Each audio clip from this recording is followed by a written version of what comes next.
Hello viewers, আজকে নেপাল ভ্রমণের আমাদের প্রথম গন্তব্য ছিল সীতামাতার জন্মভূমি জনকপুর। জনকপুরে জানকী মন্দির।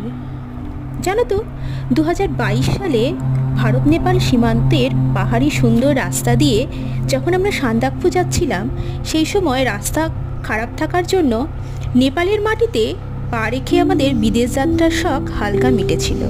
আর আজকে সেই নেপালেই আমাদের ভ্রমণ যাত্রা। ভারতীয়দের নেপালে আসতে গেলে কিন্তু কোনো ভিসা লাগে না।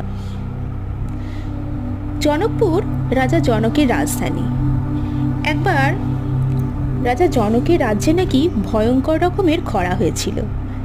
তখন কোনো মুনি ঋষির উপদেশ দেন যে তিনি যদি তার রাজ্যে নিজের থেকে হাল চালায় তাহলে তার রাজ্য এই খরা থেকে মুক্তি পাবে এবং তাদের রাজ্যে বৃষ্টি আসবে।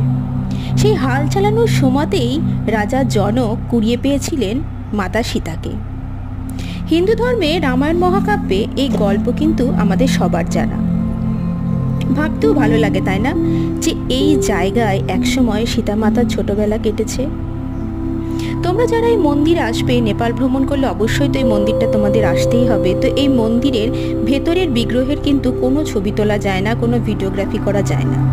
সকাল 8:30টার পর থেকে এই মন্দিরের বিগ্রহের পুজোটা শুরু হয়।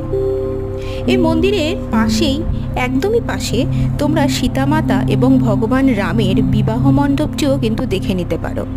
আমার চ্যানেলে সেই জায়গার আলাদা ব্লগ তোমরা পাবে। এই মন্দিরের ভেতরে একটি ছোট মিউজিয়ামও আছে। সেই মিউজিয়ামটিকে পুতুল মিউজিয়ামও বলে। এই মিউজিয়ামে তোমার রামায়ণের বিভিন্ন গল্পকথা এখানে কিন্তু বর্ণিত আছে, সেটাও তোমরা এর সাথেই দেখতে পারো। স্থানীয়দের কাছ থেকে আমরা জেনেছিলাম যে মন্দিরটি তৈরি করতে নাকি সেই সময় 9 লাখ টাকা লেগেছিল। তারপর থেকে এই মন্দিরের নাম নলাখা মন্দিরও লোকজন বলে। জনকপুর কিন্তু কোনো শুধু মন্দির নয়, এটি আমাদের মানুষের ধার্মিক আস্থা, সুন্দর আর্কিটেক্ট এবং ধর্মীয় ইতিহাসের একটা সংমিশ্রণ।